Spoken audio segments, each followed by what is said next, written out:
نحمده ونصلي على رسوله الكريم أما بعد. دوستوں، اپنے پرانے ساتھیوں کو یاد دہانی کرانے کے لیے اور نئے حضرات کو بات بتانے اور سمجھانے کے لیے قریب ہر مہینے ہی یہ بات بتائی جاتی ہے کہ جو کتاب پڑھتے ہیں اس کا نام ہے تبلیغ دین، اور اردو میں اس کا مطلب ہوتا ہے دوسروں تک دین پہنچانا۔ یہ کتاب لکھی بھی گئی ہے امت تک دین پہنچانے کے واسطے، اور یہ کتاب چھاپی بھی گئی ہے امت کو دین پہنچانے کے واسطے، اور یہ پڑھی بھی جاتی ہے امت کو دین پہنچانے کے واسطے۔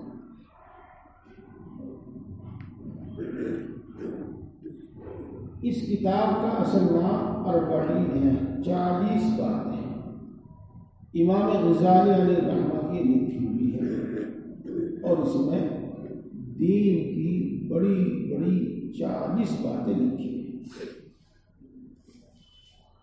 ان میں سے آج جو بات پڑھی جا رہی ہے اس کا نام ہے زہد،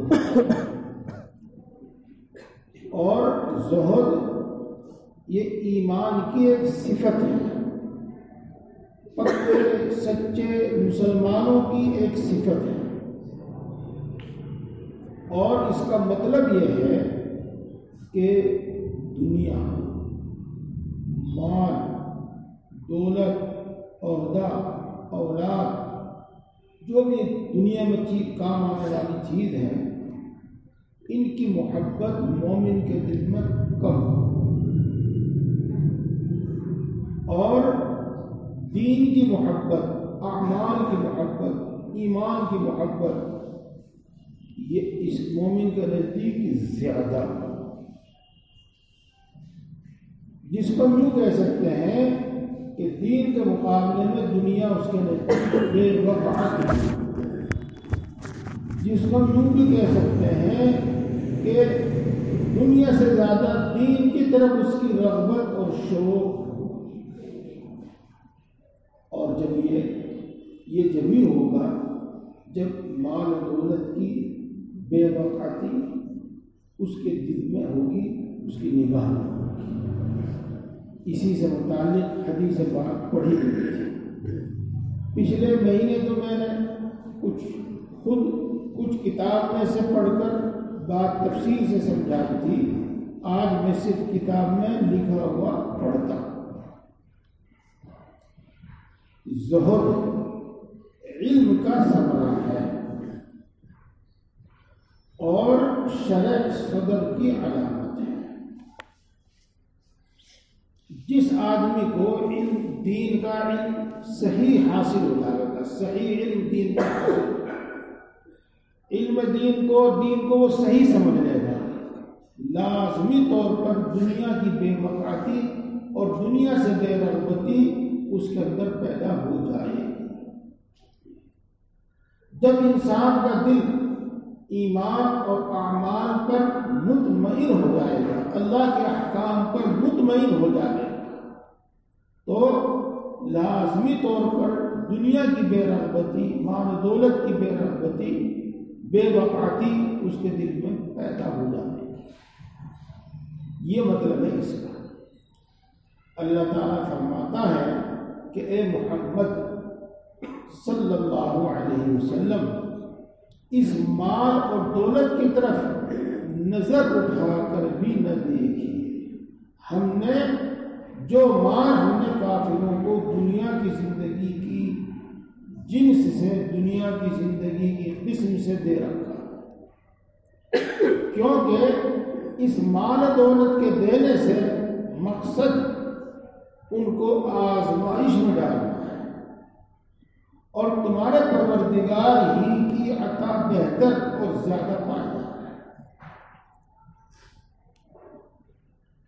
اللہ اپنے نبی صلی اللہ علیہ وسلم کو حکم دیتے ہیں کہ ہم نے جو مال اور دولت کافروں کو دے رکھا ہے اس کو آپ آنکھ اٹھا کر بھی مت دیکھیے.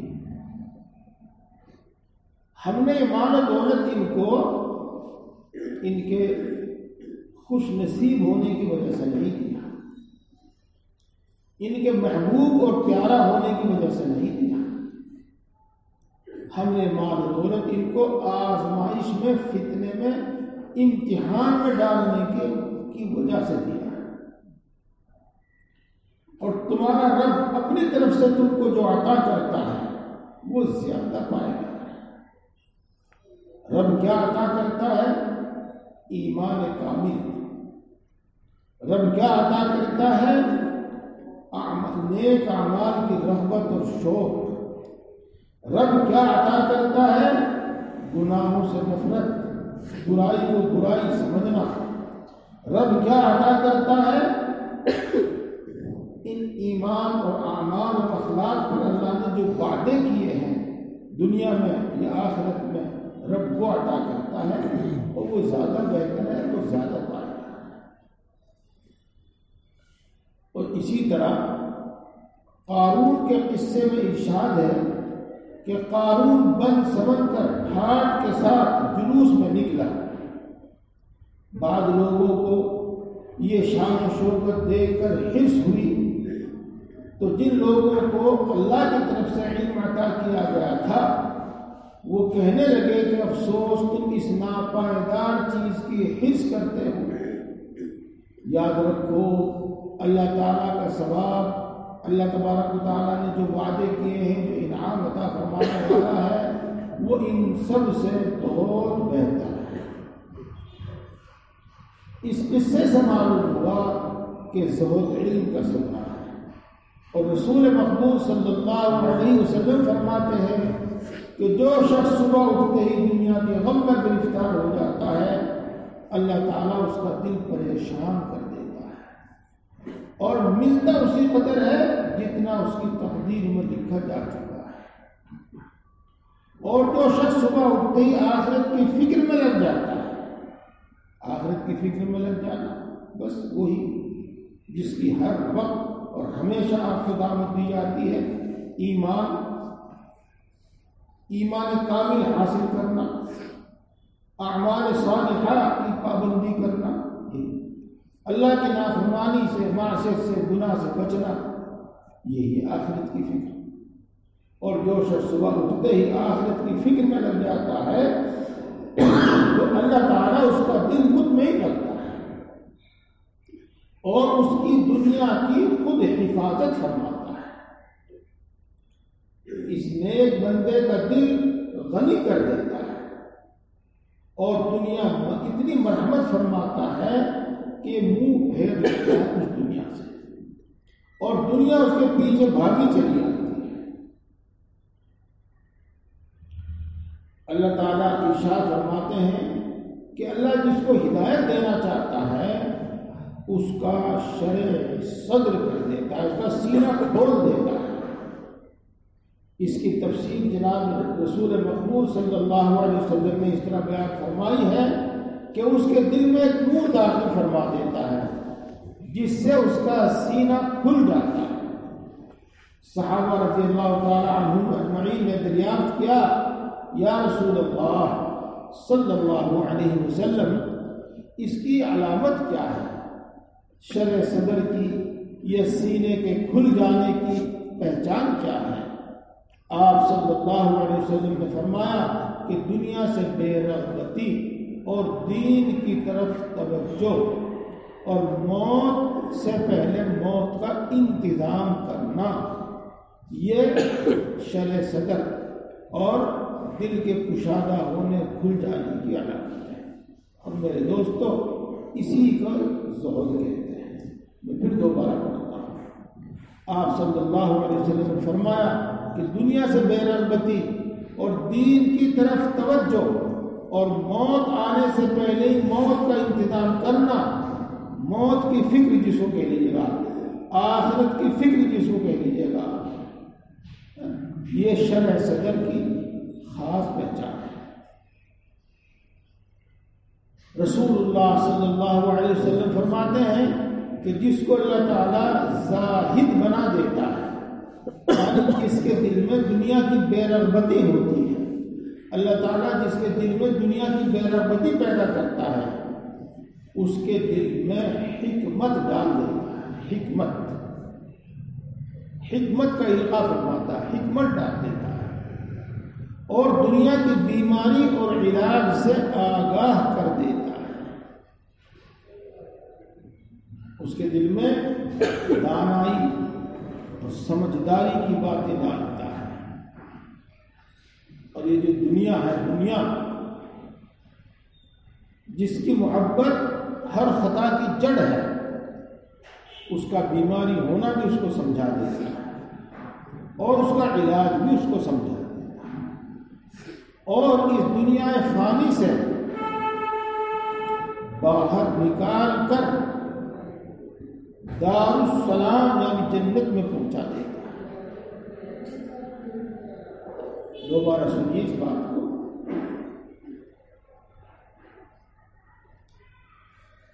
حضرت صلی اللہ علیہ وسلم ارشاد فرماتے ہیں کہ جس کو اللہ تبارک و تعالی زاہد بنا دیتا ہے، دنیا سے بے رغبتی اس کے دل میں ڈال دیتا ہے، تو اس کے دل میں اللہ تعالیٰ دانائی اور سمجھداری کی باتیں ڈالتا ہے اور اس دنیا کا بیماری ہونا اس کو سمجھا دیتا ہے اور اس کا علاج بھی اس کو بتا دیتا ہے۔ اس فنا ہونے والی دنیا سے باہر نکال کر دار السلام میں پہنچا دیتا ہے۔ اس کے بعد صحابہ رضوان اللہ تعالیٰ علیہ اجمعین نے فرمایا، صحابہ رضوان اللہ تعالیٰ علیہ اجمعین سے فرمایا، صاحبو اللہ تعالیٰ سے حیا کرو، شرم کرو۔ صحابہ رضی اللہ عنہم نے عرض کیا، یا رسول اللہ صلی اللہ علیہ وسلم حیا تو کرتے ہیں۔ آپ صلی اللہ علیہ وسلم نے فرمایا، جہاں رہنا نہیں وہاں مکانات بناتے ہو، جو کھا نہیں سکتے وہ جمع کرتے ہو۔ یاد رکھو، بندے کا ایمان اس وقت کامل ہوتا ہے جبکہ گم نامی کے کونے میں پڑا رہنے کو شہرت سے زیادہ پسند کرے۔ سنیے اس کو خوب اچھی طرح سنیے۔ ہمارے دلوں کے جذبات کہاں پہنچ رہے ہیں اور ہمیں احساس نہیں ہے۔ بندے کا ایمان اس وقت کامل ہوتا ہے جب وہ گمنامی میں پڑے رہنے کو شہرت سے زیادہ پسند کرتا ہے اور دنیا سے متعلق ہر چیز کی کمی کو اس کی زیادتی سے زیادہ محبوب سمجھتا ہے۔ خوب سمجھ لو کہ جب انسان دنیا میں زاہد بنتا ہے، یعنی دنیا سے بے رغبتی اختیار کرتا ہے، تو اللہ تعالیٰ اس کو اپنا محبوب بنا لیتا ہے اور جب وہ اللہ کا محبوب بن جاتا ہے تو مخلوق کی نظر میں بھی محبوب ہو جاتا ہے۔ اب مال و دولت کی تمنا کرنے والے اور عہدوں کی رغبت رکھنے والے اور اس کے لیے نامعلوم کیا کیا کوششیں کرنے والے سمجھ لیں۔ زہد اس کو کہتے ہیں۔ اب چونکہ زہد کے معنی میں کئی بار بتا چکا ہوں اور آپ یہ لفظ سمجھ چکے ہیں، زہد یہ ہے کہ انسان دنیا کے مال اور سامان کی طرف توجہ نہ کرے اور باوجود اس کو حاصل کرنے کی طاقت کے پھر بھی اس کی طرف توجہ نہ کرے۔ اور زہد کی اصل وہ نور اور علم ہے جو اللہ کی طرف سے بندے کے دل میں ڈالا جاتا ہے، جس کی وجہ سے سینہ کھل جاتا ہے اور یہ بات واضح ہو جاتی ہے کہ دنیا کے تمام ساز و سامان مکھی کے پر سے بھی زیادہ حقیر ہیں۔ اور یہ بات کھل جاتی ہے، واضح ہو جاتی ہے کہ آخرت ہی بہتر ہے اور آخرت ہی پائیدار ہے، یعنی ہمیشہ ساتھ رہنے والی ہے۔ جس وقت یہ نور حاصل ہوتا ہے تو اس حقیر دنیا کی آخرت کے مقابلے میں اتنی بھی قیمت نہیں رہتی، اتنی بھی وقت نہیں رہتی جتنی کسی بیش قیمت موتی کے مقابلے میں ایک پھٹے پرانے چیزڑے کی قیمت اور وقت ہوتی ہے۔ یہ سمجھیں۔ ابھی اور بھی بات بتائیں گے، یہ پوری بات سنیے گا۔ اور زہد کا اثر یہ ہے، جب آدمی کے دل میں دنیا کی بے رغبتی پیدا ہوتی ہے، جب انسان کے اندر زہد کی صفت آ جاتی ہے تو اس کا طرز عمل یہ ہوتا ہے کہ وہ دنیا میں سے ضرورت کے بقدر ساز و سامان اور پیسے کو کافی سمجھتا ہے۔ بس یہ سمجھتا ہے۔ فقیر ہونا، کنگال ہونا، اس کا نام زہد نہیں ہے، وہ دوسری چیز ہے، اس کا ذکر آگے آتا ہے۔ زہد کا مطلب یہ ہے کہ دنیا کے ساز و سامان میں سے، مال دولت میں سے وہ ضرورت کے بقدر کو جتنا جتنے سے ضرورت پوری ہو جائے اس کو کافی سمجھتا ہے۔ بس زاہد اسی مقدار پر کفایت کرتا ہے، زاہد اسی مقدار کو کافی سمجھتا ہے جتنا کسی مسافر کو سفر کا توشہ اپنے پاس رکھنا ضروری ہوتا ہے۔ یہ مثال دے کر ہوتا ہے، جس طرح ہم سفر میں ضرورت کے بقدر سامان لے کر چلتے ہیں، بلکہ قریب قریب اتنا سامان لے کر چلتے ہیں جس سے تنگی سے ہی ضرورت پوری ہو جاتی ہے۔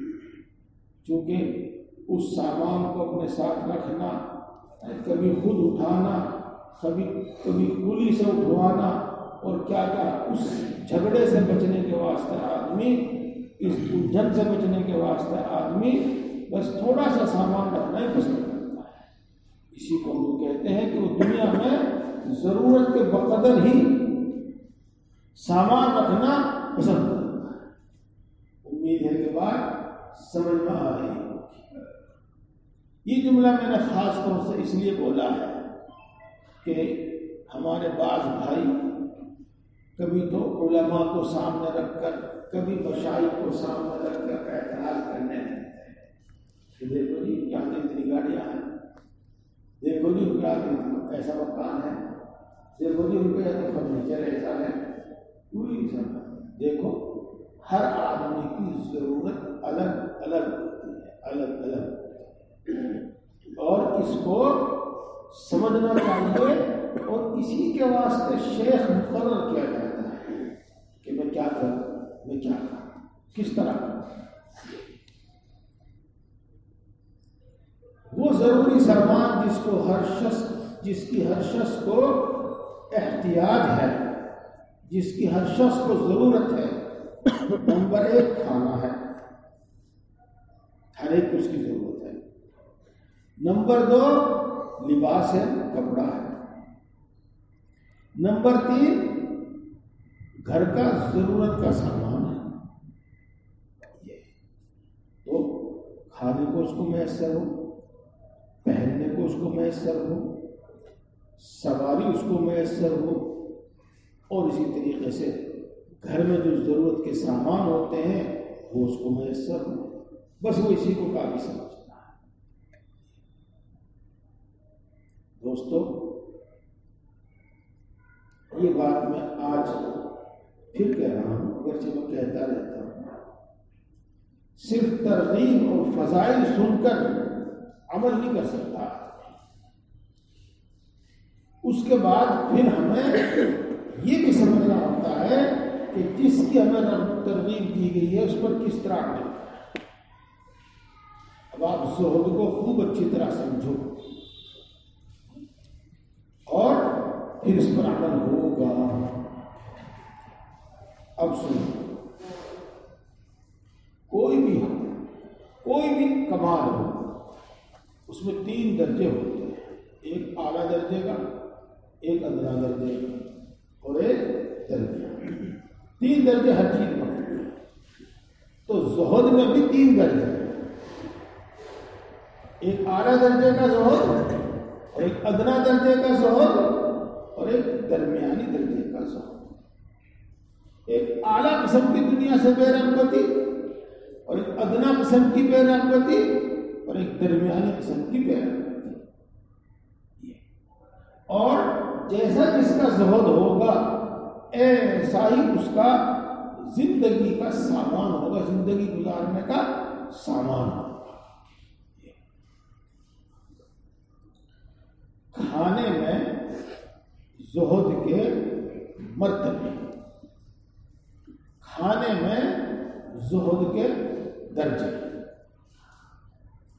پتہ نہیں میں صحیح سمجھا ہوں یا غلط سمجھا ہوں. میں ہمیشہ سے بات سمجھے ہوئے ہوں کہ جب تک ہم صحیح بات نہیں سمجھنے کہ اس پر عمل ہی نہیں کر سکتے. محض زور و شور کی تقریر اور محض ترغیب اور فضائل سن کر ہمارے اندر جذبہ تو پیدا ہو جائے گا، لیکن اکثر عمل نہیں ہوتا.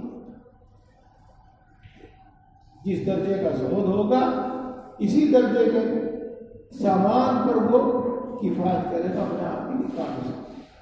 ہماری ضرورتوں میں سے ایک ضرورت ہے کھانا.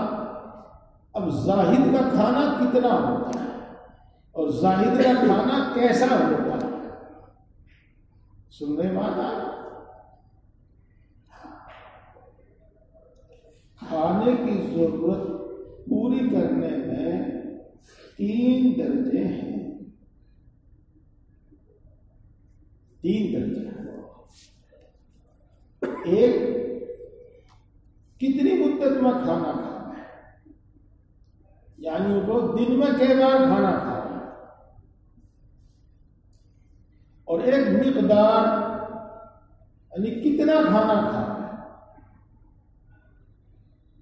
اور ایک جنس، یعنی کس قسم کا کھانا کھانا ہے.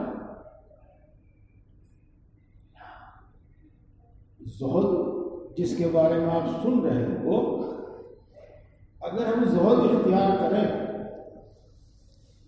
تو دیکھو کھانے میں زہد یہ ہے کہ ہمیں معلوم ہو کہ ہم دن میں کئی مرتبہ کھانا، ہمیں یہ معلوم ہو کہ کتنا کھانا کھانا، ہمیں یہ معلوم ہو کہ کس قسم کا کھانا کھانا.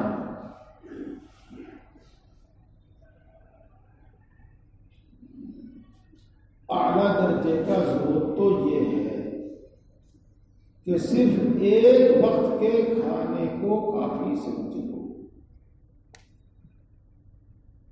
یعنی اگر صبح کو بھوک دور ہو جائے تو شام کے لیے کچھ پاس نہ، اور شام کو پیٹ بھر جائے تو صبح کے لیے کچھ ذخیرہ نہ. اعلیٰ درجے کا زہد تو یہ ہے. لیکن ہمارے اندر یہ درجہ آہستہ آہستہ پیدا ہوگا. یہ اعلیٰ درجہ ہے زہد کا، یہ شروع میں ہمیں حاصل نہیں ہو جاتا، بلکہ رفتہ رفتہ انشاءاللہ یہ درجہ ہمیں حاصل ہوگا. ایک قصہ میں نے سنایا تھا آپ کو، پھر لوٹاتا ہوں، یاد ہے میں نے سنایا تھا، اس سے بات سمجھ میں آ گئی تھی. حضرت حاجی امداد اللہ صاحب نور اللہ مرتضی ہجرت کر کے ہندوستان چھوڑ کے مکہ مکرمہ تشریف لے گئے تھے. یہاں سے کیوں گئے تھے؟ بس یہ سمجھ لو کہ اگر وہ ہندوستان نہ چھوڑتے اس زمانے میں تو پھانسی ہونا وہ طے تھا. بس کوئی سمجھ.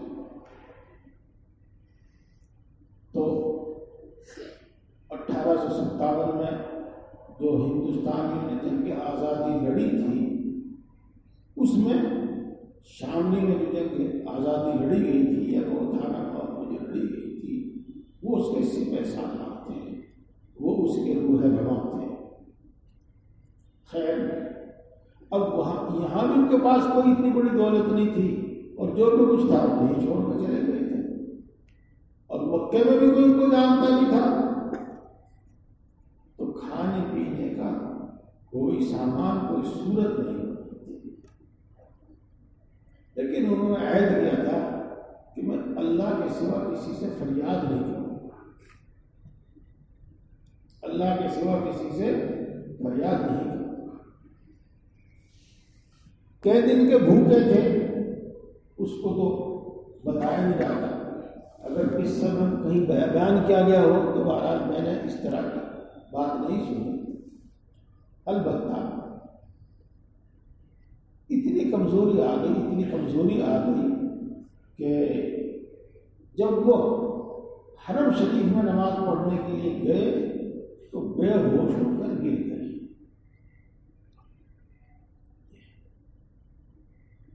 اس بے ہوشی کی حالت میں ہی انہوں نے 2 فرشتے دیکھے، ایک حضرت جبریل اور ایک حضرت میکائیل علیہ السلام۔ ایک دوسرے کو کہہ رہا تھا کہ آدمی اپنی بات کا پکا ہے۔ ہوش آیا، نماز وغیرہ پڑھ کر اپنے کمرے پر پہنچے جہاں قیام تھا۔ وہاں پہنچے تھے تو ایک اجنبی انسان کھانا لے کر آیا، ان کے سامنے کھانا رکھ دیا اور وہ خود بھی نہیں بیٹھ گئے۔ آپ نے کھانا کھایا، کھانا کھانے کے بعد کچھ بچ گیا، ایک مرتبہ دل میں خیال آیا کہ اس کو رکھ دوں، یہ صبح کو کام آ جاتا ہے۔ پھر ساتھ ہی خیال آیا کہ جس نے اب دیا ہے وہ صبح کو بھی دے گا۔ تو 2 باتیں دل میں آئی۔ یہاں میں آپ کو بتا دوں کہ ہمارا محاورہ ہے کہ دل تو دریا ہے، اس میں نہ معلوم کیا کا خیالات آتے ہیں۔ ہمیں اپنے علم سے یہ سوچنا چاہیے کہ کس پر عمل کرنا ہے، کس پر عمل نہیں کرنا ہے، کس خیال کو اپنے دل میں جگہ دینی ہے، کس کو اپنے اندر سے نکال دینا ہے۔ تو انہوں نے اس خیال پر عمل کیا کہ جس نے اب دیا وہ صبح کو بھی دے گا، اور وہ برتن وہ کھانا اس شخص کو واپس کر دیا، جو لے کر آیا تھا اس کو واپس کر دیا، اور وہ بھی نہ معلوم کون تھا۔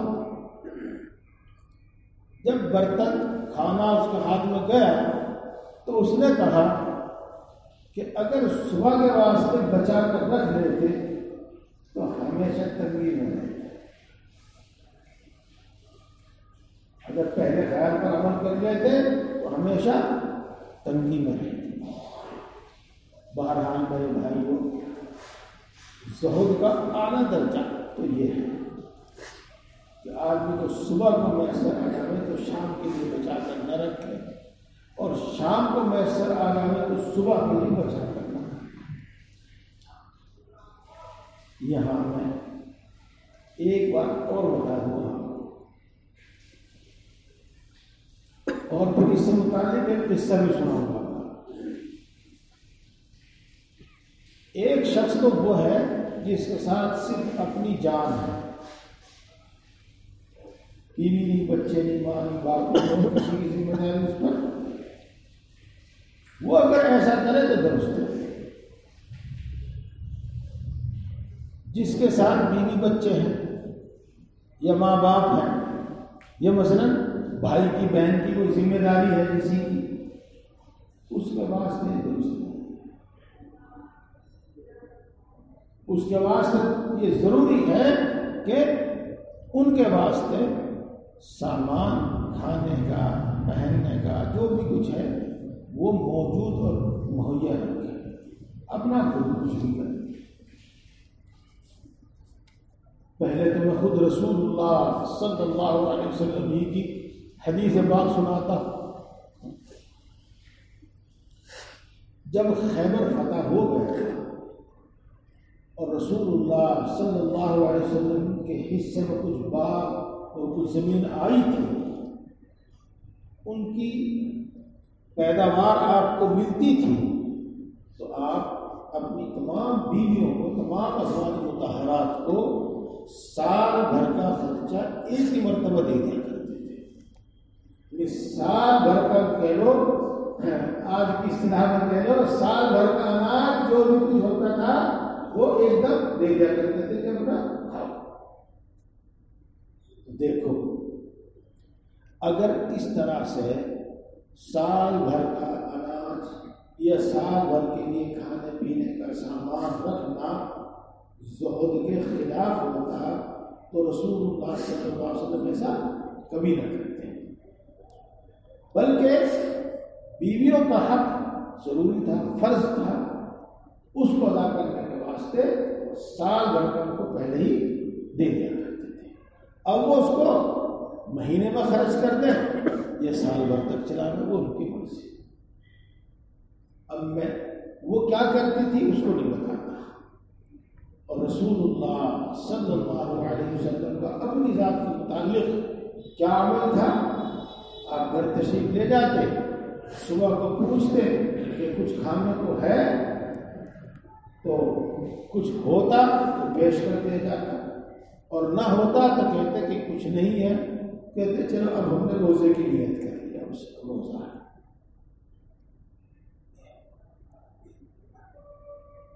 میرے دوستوں،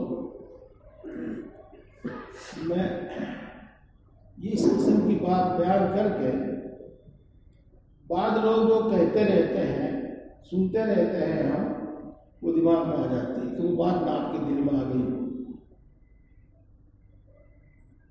اجی وہ تو رسول اللہ صلی اللہ علیہ وسلم نے، ہم ان کی ریس کیسے کر سکتے ہیں؟ اجی وہ تو صحابہ تھے، ہم ان کی ریس کیسے کر سکتے ہیں؟ اجی آج کا زمانہ ایسا نہیں ہے، وہ تو زمانے کی بات تھی، اس طرح کی بات کر رہے ہیں۔ نہیں، جو بات میں نے بتائی آپ اس پر اس زمانے میں بھی عمل کر سکتے ہیں۔ اب میں آپ کو قصہ بتاتا ہوں۔ میں ایک مدرسے کے کام کے خاطر بمبئی جایا کرتا تھا۔ شروع میں تو بڑی پریشانی ہوئی، پھر اللہ تعالیٰ نے بڑی آسانی کر دی۔ ایک صاحب کے یہاں مکان میں ٹھہرتے تھے 10-20 علماء کے وہاں، اور وہی ہماری افطاری اور سحری کا بھی انتظام کرتے تھے۔ ایک مرتبہ پورے مہینے ان سے ملاقات نہیں ہوئی، اور مجھے صبح کو واپس آنا تھا، تو وہ جہاں رہ رہے تھے میں وہاں ان سے ملاقات کرنے کے لیے گیا۔ جب میں ان کے کمرے میں داخل ہوا تو وہ بریڈ اور کھجور کھا رہے تھے۔ رمضان میں افطاری وغیرہ کے بعد، نماز وغیرہ پڑھنے کے بعد بریڈ اور کھجور، یعنی کھجور سے بریڈ کھا رہے تھے، جبکہ وہ 20-30 علماء جتنے بھی وہاں رہتے تھے ان سب کے لیے سحری افطاری میں بہترین کھانا بنواتے تھے۔ خیر جب میں پہنچا وہاں تو جیسا کہ تہذیب کا غربت کا تقاضا ہے، کہنے لگے آئیے کھانا کھا لیجیے۔ میں نے کہا جی ہاں۔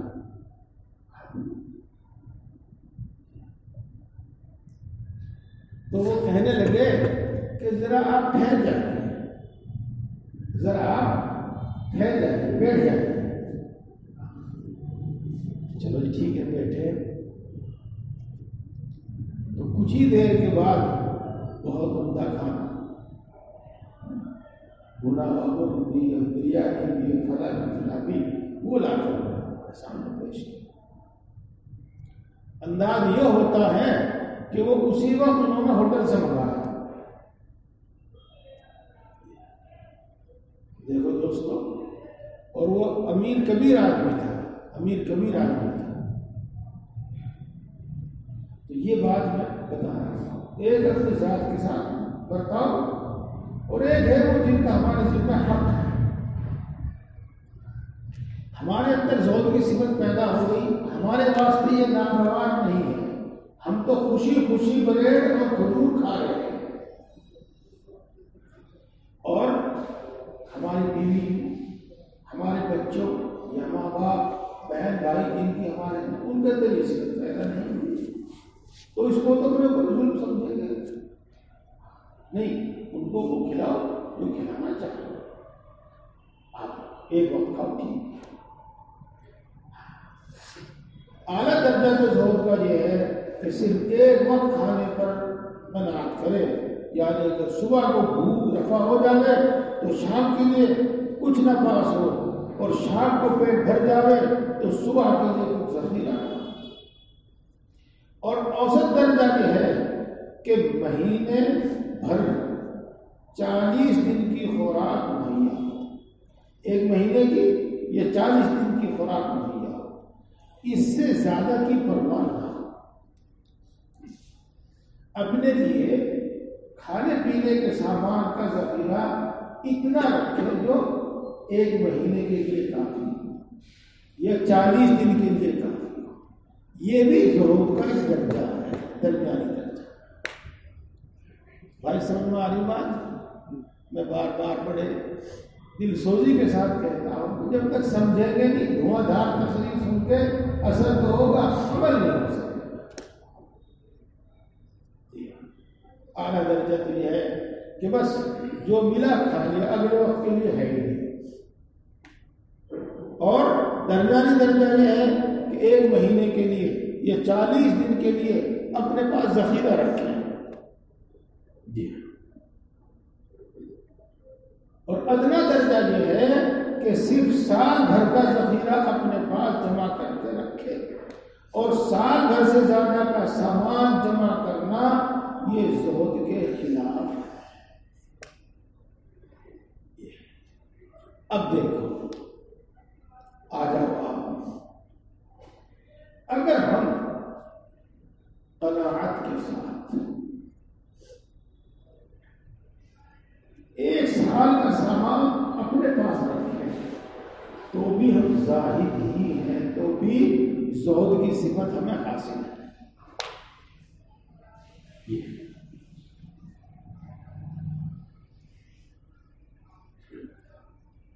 البتہ اگر کسی قسم کا ذریعہ معاش، یعنی روزی روٹی حاصل کرنے کا کوئی ذریعہ اور دنیا کا کوئی مشغلہ نہ ہو، تو سال بھر سے زیادہ کا ذخیرہ جمع کر لینا بھی زہد کے منافی نہیں ہے۔ اللہ اللہ، دوبارہ پڑھتا ہوں، دھیان دیجیے، سمجھیے۔ اور اللہ کی ذات سے مجھے امید ہے کہ ہم حلال کھائیں، حلال کھائیں۔ اور جو میں نے شروع میں بتایا تھا کہ ایمان اور اعمال کو ہم مقدم رکھیں، اور مال و دولت اور دنیا کو پیچھے رکھیں، ہم زاہد ہیں، ہم زاہد ہیں، زہد کی صفت ہمارے اندر موجود ہے۔ چلو، اگر کسی کے پاس ذریعہ معاش نہ ہو، روزی روٹی کمانے کا کوئی ذریعہ نہ ہو، ایک شخص ہے جس کے پاس باغ ہے، ایک شخص ہے جس کے پاس زمین جائیداد ہے، ایک شخص ہے جس کے پاس کچھ مکان دکان ہے جن سے کرایہ آتا ہے، ایک شخص ہے جو نوکری کرتا ہے، ایک شخص ہے جو مزدوری کرتا ہے، تو ذریعہ معاش ہے اس کے پاس۔ تو یہ تو ایک سال بھر سے زیادہ کے لیے اپنے پاس جمع ہے۔ اور جس کے پاس کوئی ذریعہ ہی نہ ہو، بس اب آ گیا، پھر پتہ نہیں کب آئے گا، آئے گا نہیں آئے گا، تو وہ سال بھر سے زیادہ کا بھی اپنے پاس جمع کر سکتا ہے، رکھ سکتا ہے، یہ زہد کے خلاف نہیں ہے۔